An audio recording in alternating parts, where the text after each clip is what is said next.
ഞാൻ പറഞ്ഞു മമ്മൂട്ടി എന്ന നടന്റെ ആദ്യ നായക റോൾ, അതായത് കൺവിൻസിംഗ് ആയിട്ടുള്ള നായക റോളാണ്. അദ്ദേഹം മറ്റൊരു നടനെ റീപ്ലേസ് ചെയ്ത് വരികയായിരുന്നു തൃഷ്ണയിൽ. ആ നടന്റെ പേരാണ് ബാബു നമ്പൂതിരി.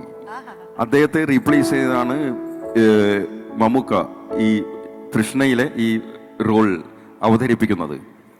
1981 എം ടി സാറിന്റെ മറ്റൊരു ചെറുകഥ ചലച്ചിത്രമാകുന്നു, ശ്രീ KS സേതുമാധവൻ സംവിധാനം ചെയ്തുകൊണ്ട്.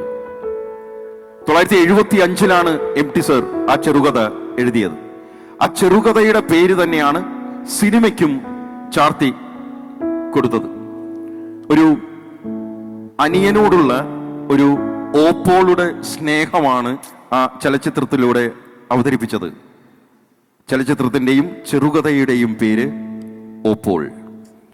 മേനക എന്ന നടിയുടെ ആദ്യ ചിത്രം മലയാളത്തിന്റെ ക്ലാസിക് ചലച്ചിത്രങ്ങളുടെ പട്ടിക എടുത്തു കഴിഞ്ഞാൽ ഈ ചലച്ചിത്രം അവിടെയുണ്ട്. ഈ ചലച്ചിത്രത്തിലൂടെയാണ് ദേശീയ പുരസ്കാരങ്ങൾ, 3 ദേശീയ പുരസ്കാരങ്ങളാണ് ഈ ചലച്ചിത്രത്തിന്. ഏറ്റവും നല്ല ബാലനടൻ മാസ്റ്റർ അരവിന്ദ്, അപ്പു എന്ന കഥാപാത്രത്തെ അവതരിപ്പിച്ചുകൊണ്ട് മാസ്റ്റർ അരവിന്ദ്.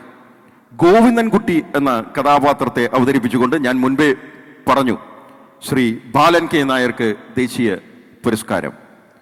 ജാനകി അമ്മയ്ക്ക് ദേശീയ പുരസ്കാരം നേടിക്കൊടുത്തു ഈ ചലച്ചിത്രം.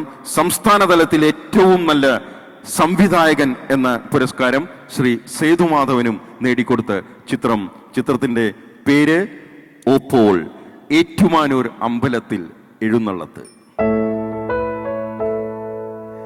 ഏറ്റുമാനൂർ അമ്പലത്തിൽ എഴുന്നള്ളത്ത്